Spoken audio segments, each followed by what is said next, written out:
Agriculture in the Classroom seeks to improve student knowledge of agriculture by applying authentic, agricultural-based content as the context to teach core curriculum concepts in science, social studies, language arts, and nutrition. In an effort to further deepen the partnership from the grassroots Cabinet Office directed. Executive Office of the President on Tuesday the 17th of September, 2024 that the Ministry of Environment, Climate Change, and Forestry to establish a more robust framework for community-based forest associations to further empower local communities in forest conservation efforts.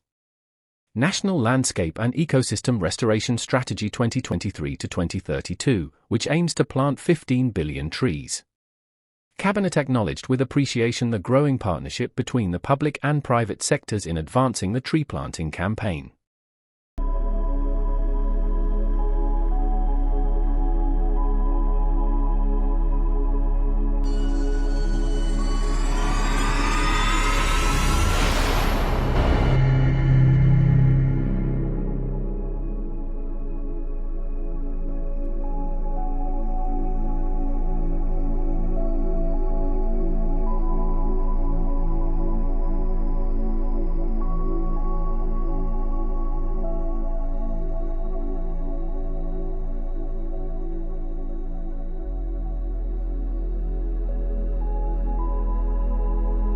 Welcome to Suya e-learning for food security, climate change, school feeding program, nutrition education for all.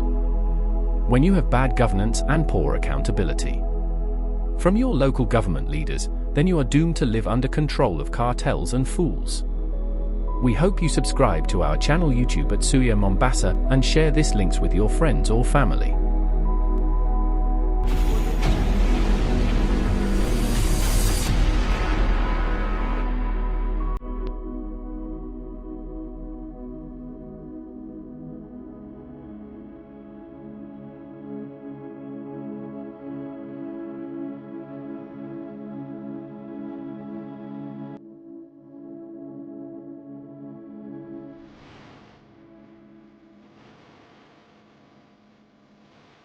The study results showed that majority of the respondents, 80% and 82%, felt that leadership and ethics affects governance, has a greater effect on the governance in the counties, while 20% felt that leadership has a small effect on the governance in the county.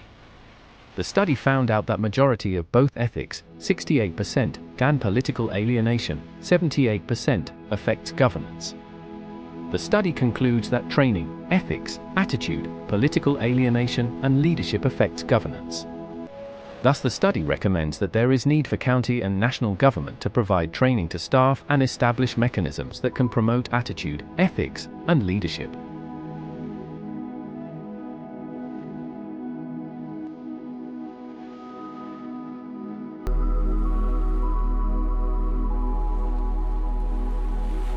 "40 years ago, Alan Savory developed holistic management as an approach to help land managers, farmers, ranchers, environmentalists, and policymakers develop strategies for regenerating degraded landscapes and the livelihoods of the people living on them. Holistic management uses a decision-making process to help ensure that the actions taken to restore livelihoods are ecologically, socially, and economically sound based on the context described by the people involved. In 2/3 of the world that is grasslands, much of the land regeneration involves the use of livestock, which are managed to mimic the behaviors of ancient wild herds in a manner that heals degraded soils, improves ecosystem function, and builds biodiversity. Holistic planned grazing is a key practice for managing livestock under holistic management. It enables you to plan livestock moves and a host of other factors that will prove key to your success, financially, environmentally, and socially. The grazing planning procedure enables any farmer, rancher, or pastoral to produce the best possible time by adding value to the knowledge they invariably have already in their head. It is an extremely effective way of addressing the full complexity involved when managing soil, plants, animals, and integrating the animals with any other activities on that land. Most people cannot deal with more than a few variables at once, and none can plan the complexing livestock to regenerate grasslands and livelihoods using only their memory, a notebook, or calendar.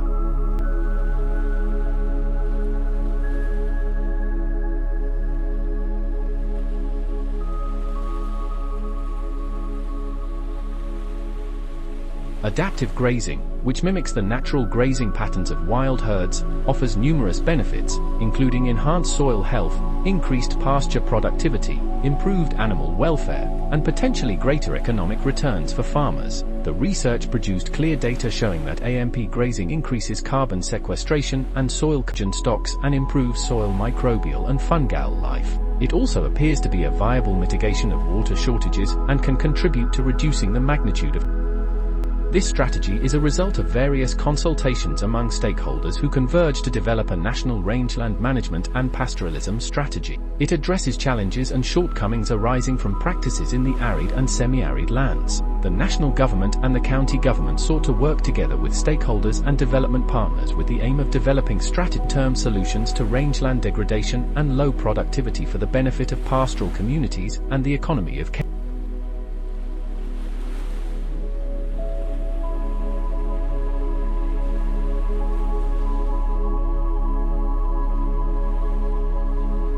Kenya's rangelands account for over 83% of the country's land mass and support over 70% of the country's livestock population. The livestock subsector in Kenya contributes 10% to 15% of the gross domestic product, GDP, which accounts for 43% of the agricultural sector's GDP and employs about 50% of the agriculture. Pasture production, increase land size, consider mechanization, invest in quality seeds, implement road water harvesting, fence off land and make bales of the hay. Seed production, focus on seeds in high demand, ensure quality, through testing, and sell in appropriate containers. Increase local pasture production. Active cultivation of grass means that farmers first need to be convinced and taught how this can be done. Knowledge sharing is necessary for farmers to learn the benefits and best practices of pasture culture.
Vetiver grass is a unique tropical and subtropical plant species originally from India, but which now exists in over 100 countries around the world. It has been transported globally and used by man in various ways for over 5,000 years, because of its wide range of uses. This originated primarily with the use of sweet-scented vetiver roots for the production, and now today for perfumes. Its dense and fibrous root system can extend to 10 feet 3 meters deep in the first 2 years, making it a powerful tool to assist with slope stabilization, erosion control, soil and water conservation, rainfall runoff management and flood mitigation, and the general rehabilitation of. Because of vetiver's capacity to absorb large amounts of water, along with the binding nature of its root system, the plants create an overall negative pore pressure in soils, further reducing risk of failure and improving land stability. The leaves grow typically about 1 meter or 3 feet high and are long, thin and rather rigid, and slightly rough, sharp on the edges. Best in a hot and humid climate, though can withstand temporary low temperatures, and is sensitive to shade, needing a lot of sunlight for optimum.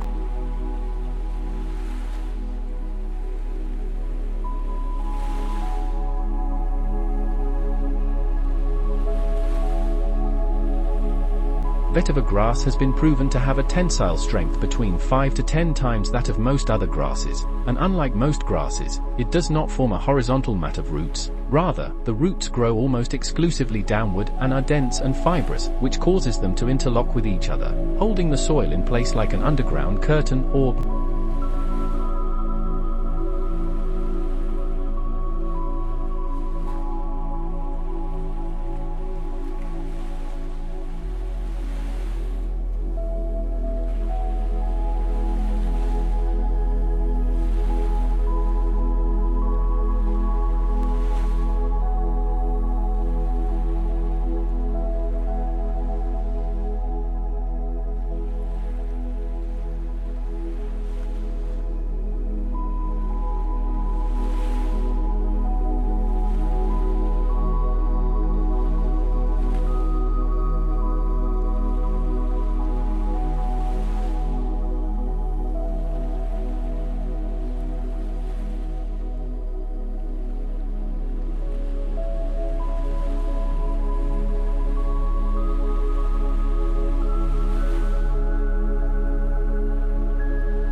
Soil quality. Cover crops improve soil structure, nutrients, and water retention. They also increase microorganisms activity. Erosion control. Cover crops protect soil during periods when a primary crop is not present. Weed and pest management. Cover crops can outcompete weeds and disrupt pest cycles. Climate change adaptation and mitigation. Cover crops can help with climate change adaptation and mitigation. Organic matter. Cover crops add organic, which improves soil nutrients and structure. Mulch. Cover crops can serve as mulch. Green manure. Cover crops can be a source of green manure. Forage. Cover crops can be used for grazing or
While both saline and alkaline refer to soil conditions that can hinder plant growth, the key difference is that saline soil contains high levels of soluble salts, impacting plant growth primarily through salt toxicity, while alkaline soil has a high pH level, which can affect nutrient availability and soil structure. A soil can be both saline and alkaline in alkali soil, where it has both high salt content and a high pH level.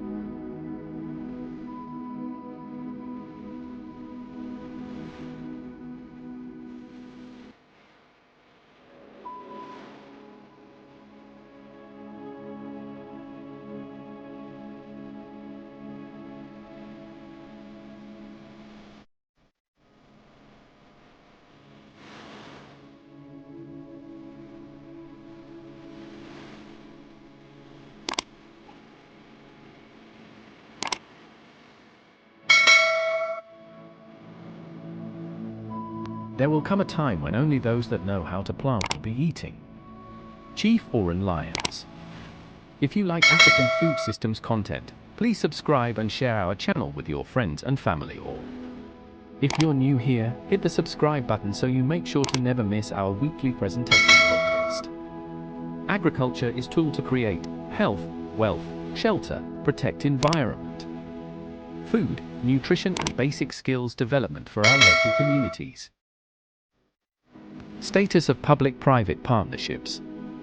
Production in the 20,000 acres model farm. Celu Limited submitted a privately initiated proposal, PIP, to undertake production, and after it was approved to move to the project development phase, according to the PPP Act 2021, they embarked on trials on the already developed 10,000 acres. Their proposal was successfully evaluated and negotiations concluded. The project agreement drafting is currently ongoing. Once the agreement is finalized, it will be initialized, presented to the PPP Committee for approval, then Attorney General before it is signed and rolled out.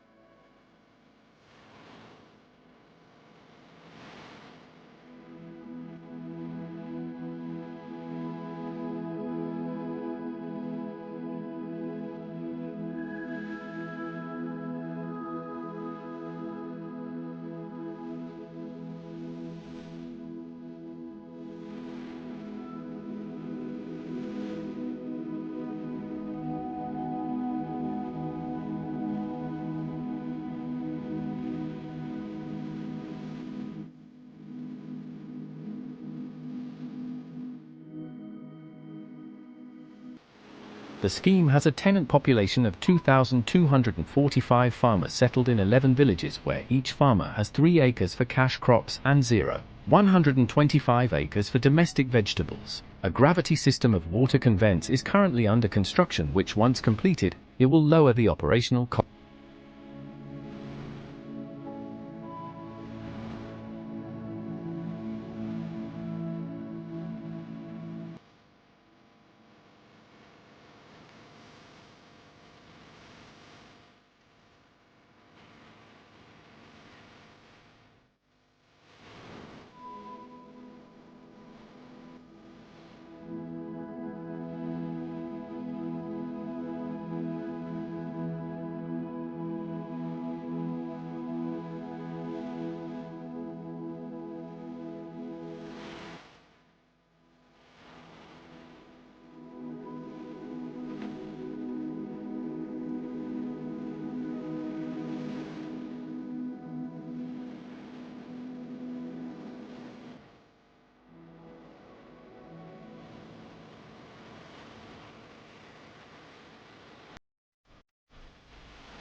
Status of the animal feed industry in Kenya. Livestock feed and feeding systems in the country are constrained by a host of factors, including recurrent droughts, grassland degradation, overgrazing, land tenure and land use changes, resource use conflicts, encroachment of invasive plant species, soil infertility and inadequate inputs, seasonal feed shortages and inefficient feed use by pastoralists and agro-pastoralist communities are the major challenges affecting livestock product.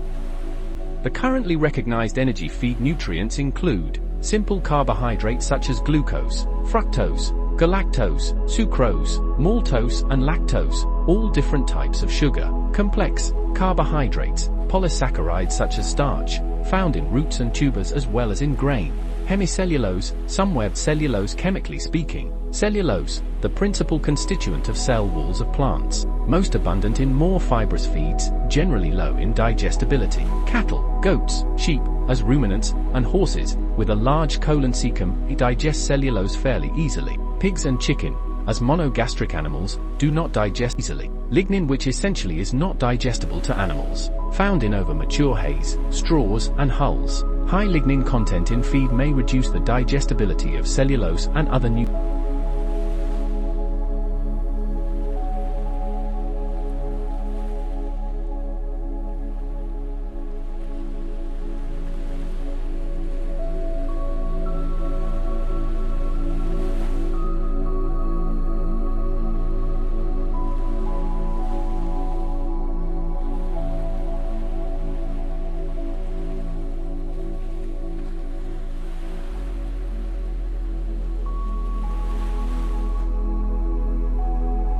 Some minerals can be stored in the animal body: liver, copper, bones, calcium, and sign of deficiencies are shown after a longer period of deficient feeding. Minerals that are not stored in the body show signs of deficiency more rapid. The macro minerals are calcium Ca, phosphorus P, potassium K, sodium Na, sulfur S, chlorine C, Mg. The micro or trace minerals are iron Fe, iodine I, copper Cu, cobalt Co, fluorine F, manganese Mn, zinc Zn, molybdenum Mo, selenium Se.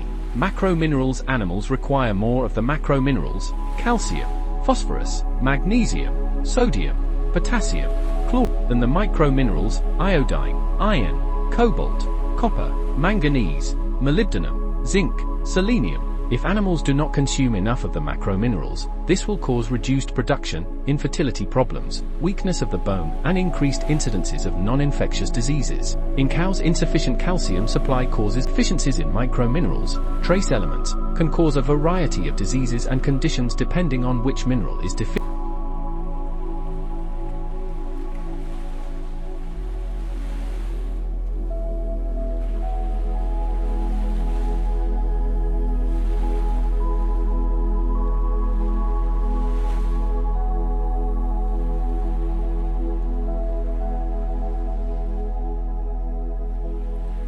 The transformation of agricultural education is essential for raising awareness, enhancing skills, and promoting experiences in natural farming, which emphasizes the harmonization of the 5 basic elements of the universe. While challenging, educating society towards a commitment to nature holds the potential to revolutionize farming practices worldwide. 100 grams of yeast and 100 grams of jaggery in 2 liters of warm water. Add after 30 minutes, addition of jaggery aids fermentation, which the microbes need to multiply. Kajiado has suffered tremendously from massive social and economic losses. Between October 2020 and March 2023, livestock mortality hit a high of 424,663 head of livestock and over 480,000 human beings too faced acute food shortage. As a result, the county government's destocking program, in addition to panic sales by the livestock farmers. Due to the prolonged drought, the traditional pastoral production system became unsustainable. County Governor H.B. Joseph Olelenku initiated the Kajiado County Transformation Agenda, KCTA, where one of the key pillars is modulated pastoral. Fiderbia trees capture nitrogen from the atmosphere and fix it through their root nodules. When their leaves are shed, they also enrich the soil. No wonder it's known locally as the fertilizer tree. And uniquely, it's in the growing season when the extraordinary Fiderbia trees drop their leaves, allowing gentle sunlight through to the crops. The tree's deep taproots reach for the water table and do not compete for moisture or nutrients in the topsoil. In the dry season, while most other types of trees shed their leaves, Fiderbia sprouts new foliage and its canopy shades the ground. Seed pods are formed, providing nutritious fodder for livestock. According to scientists at GARD, maize yields are around 1/3 higher under the tree's canopy.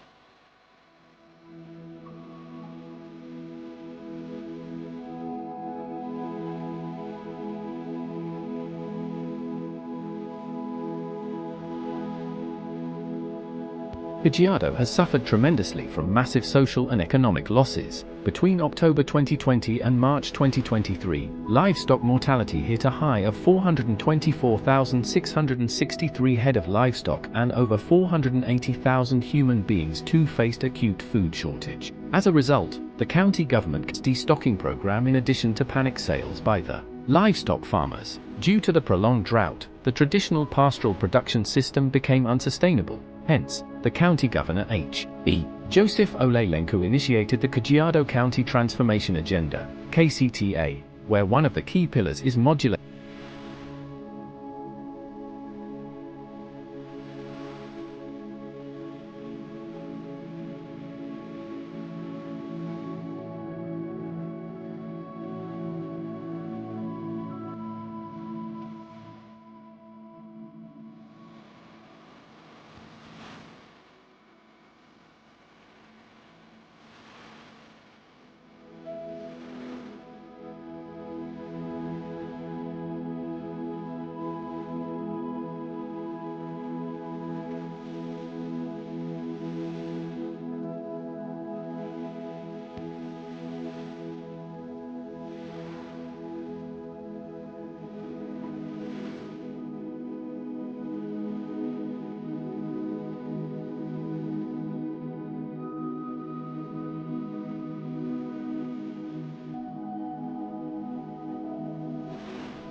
Moringa leaves, seeds, and young branches are used to feed livestock because they are rich in nutrients and can improve animal health and productivity. Moringa can be used to feed a variety of animals, including cattle, sheep, pigs, rabbits, and chickens. Several studies highlighted that M.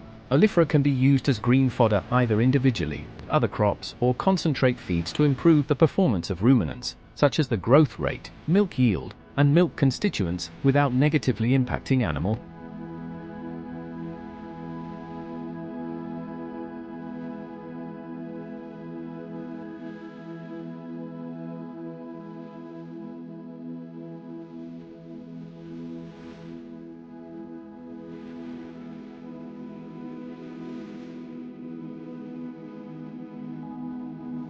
Moringa animal feed, fodder cattle, sheep, pigs, goats, and poultry. Browse the bark, leaves, and young shoots of moringa. The best diet for pigs is 70% moringa, 10% leucaena, and 20% other leaves. It is possible for their diet to be 100% moringa, but it should be no more than 30% leucaena. Pork from pigs is lean. If trees are intended for animal fodder, it is useful to prune them to 4m high, but if they are not, they should be pruned to 6m, so harvesting for human consumption can be easily carried. Moringa oleifera, leaves, branches, and seeds can be used as animal feed. Moringa is a good source of protein and other nutrients, and can be used to feed a variety of animals, including cattle, sheep, pigs, rabbits.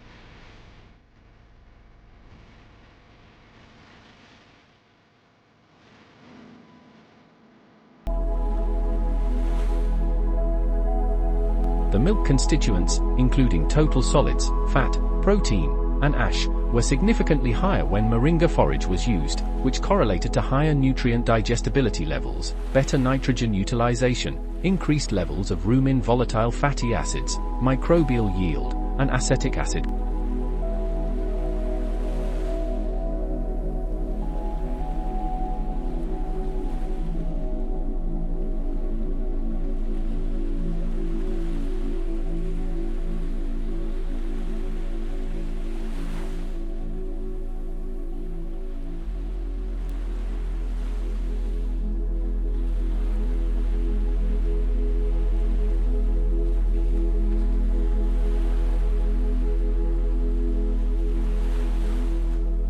Prickly pear cactus, or also known as nopal, or punshia and other names, is promoted for treating diabetes, high cholesterol, obesity and hangovers. It's also touted for its antiviral and anti-inflammatory properties. The edible parts are the leaves, flowers, stems and fruit. Prickly pear cactus is eaten whole, boiled or grilled. It is also made into juice and jams. If you'd like to try prickly pear cactus, consider easing into it. Side effects for some people include mild diarrhea, nausea, increased stool volume, increased stool frequency and abdominal fullness.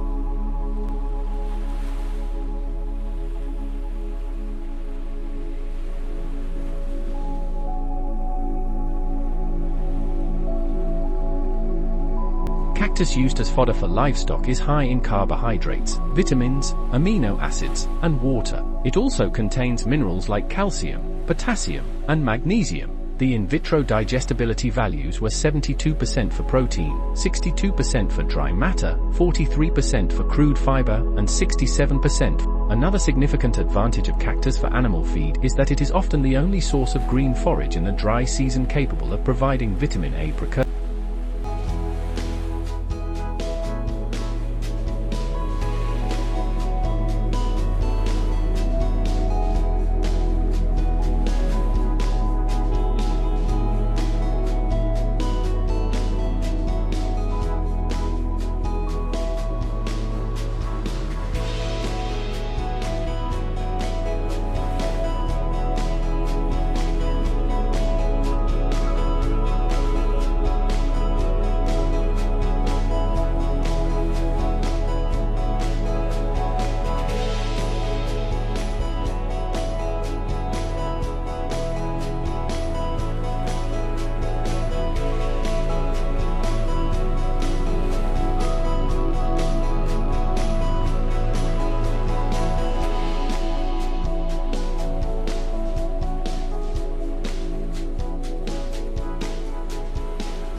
Cactus pads are rich in minerals like calcium, phosphorus and magnesium, and have moderate levels of protein and fiber. You can start harvesting cactus pads 1 year after planting and harvest pads every 4 months as per your needs. Cactus will give fodder for more than 20.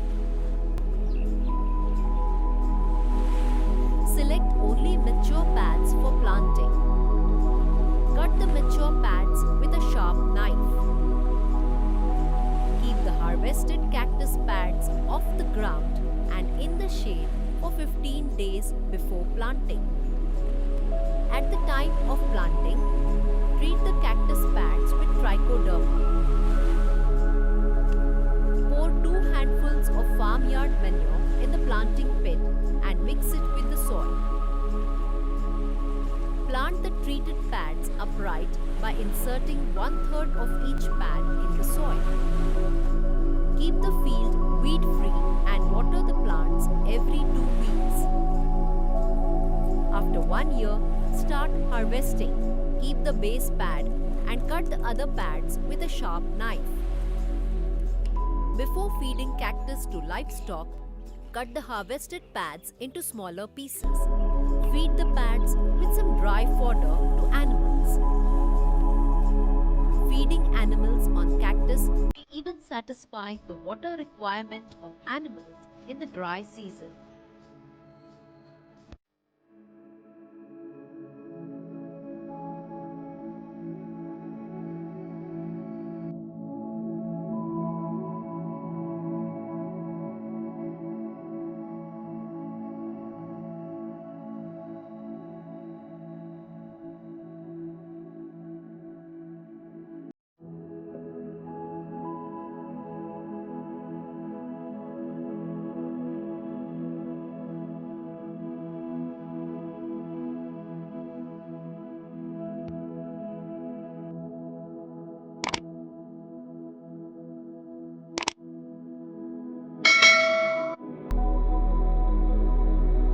There will come a time when only those that know how to plant will be eating. Chief Oran Lions. If you like African food systems content, please subscribe and share our channel with your friends and family, or if you're new here, hit the subscribe button so you make sure to never miss our weekly presentation podcast. Agriculture is tool to create health, wealth, shelter, protect environment, food, nutrition and basic skills development for our local communities.